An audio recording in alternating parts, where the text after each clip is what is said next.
Some people out there are saying only sickos can enjoy the way the Iowa Hawkeyes play the game of football. Well, color me black and gold and call me a sicko, because I believe if Iowa keeps on playing the way they're playing, this is a team that can maybe not only win double-digit games, but could maybe make a return trip to the Big Ten title game. From LA to Piscataway, all Big Ten all year long. This is Big Ten 10. You know what's crazy about what's going on, the way the Iowa Hawkeyes are playing football right now? Their defense is really hitting their stride right now. That's another great, just a ho-hum, another great Phil Parker defense. And despite their offense playing at as low of a level as it is right now, this is still the way Iowa has built their program. This is the way Iowa wants to play. And if they continue to play this way and win games the Iowa way, this is a team that can still win 10 games. And they might win 10 games. And they might go to the Big Ten championship game as the final Big Ten West champions. But this offense still might average under 25 points per game. And a trip, an Iowa team that gets to the Big Ten championship game might see the end of Brian Ferentz's time in Iowa City due to those contract amendments that we all know here coming into this season. Because if you look at their remaining schedule after Wisconsin, Minnesota, Northwestern at Wrigley, Rutgers and Illinois at home, and then at Nebraska, those are all teams right now that I would pick Iowa to win in those games. But let's talk about this game against the Purdue Boilermakers. It all starts in the trenches. This was a dominant performance on the lines for the Iowa Hawkeyes. I first want to start on the defensive line here for the black and gold. Man, they were just living in the bubble of Hudson Card in this football game. The thing about this Iowa defensive line that makes them so dangerous is their depth. When you look at Logan Lee, Aaron Graves, Yaha Black, Deontay Craig, and Joe Evans, those are all really good football players. Those are all players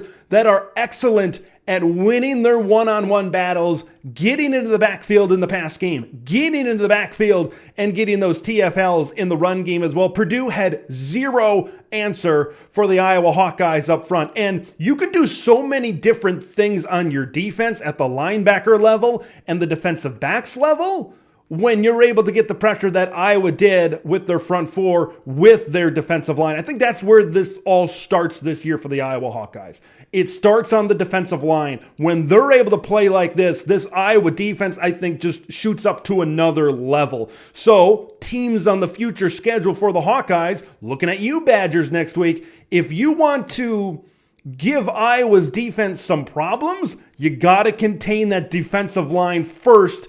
Well, you got two other pretty good levels of that Iowa Hawkeyes defense as well, but I think that's got to be your first plan of attack over there. Purdue, it seemed like throughout this game, they knew that they were going to get negative plays. It seemed like they knew that they were going to get holding penalties as this thing went along. And Hudson Card and this Boilermaker offense, they weren't going to get in a rhythm against Iowa with how this game was playing. Is this Purdue offensive line was it was no match for what Iowa had on the defensive line in this game. And this is exactly how the Iowa Hawkeyes want to play all season long. Let's flip over to the trenches on the other side of the football. This man, can Caleb Johnson play every game against Purdue? He might take home the Heisman if he's able to play every game against the Purdue Boilermakers. Of course, that great game last season for Caleb in West Lafayette. And then, of course, he had that big touchdown run to start this game against Purdue. This was a game, and this is kind of the look that Iowa's offense is going to have going forward. Okay, Caleb Johnson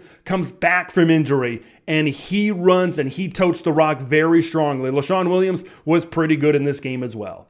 This offensive line was able to push around Purdue. They were able to work on the opposite side of the line of scrimmage. They didn't get a whole lot of pushback from Purdue in this matchup. You didn't see a whole lot of what you saw last week with Purdue's performance against Illinois. I think that tells you more about Illinois than maybe it tells you more about what Purdue has on the defensive side of the football. This has got to be the Iowa formula going forward. You need a good run game. The run game needs to be good, right? You're going to get Jazz Patterson coming back. Maybe Iowa can use this game as momentum to really build up this run game, build up this confidence on the run blocking and this offensive line as well, because now is where we get into Deacon Hill.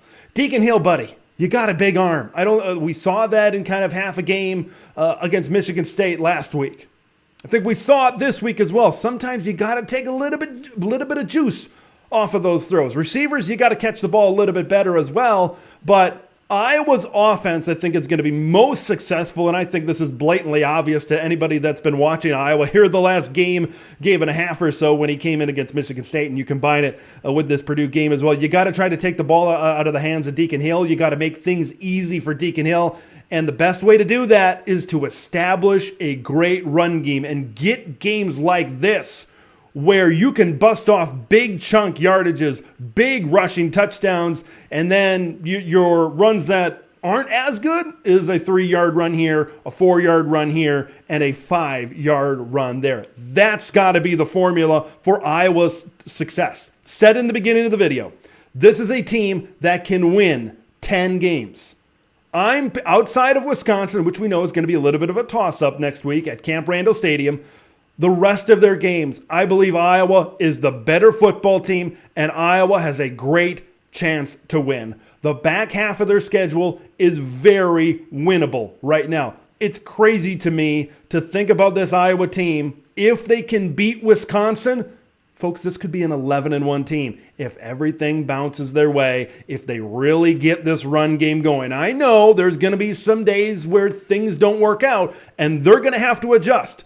There's going to be points in times, especially next week, where they're going to have to move the chains. They're going to have to make plays in the pass game. What's going to happen when Iowa gets into those situations? I want to give a little bit of credit to Purdue. Getting that late touchdown drive, making this a game as of late after that interception that Hudson Card threw. Man, Hudson Card was under such immense pressure during this game, but for him to bounce back and for them to go down the field like they did late in that game, that takes a little bit of moxie.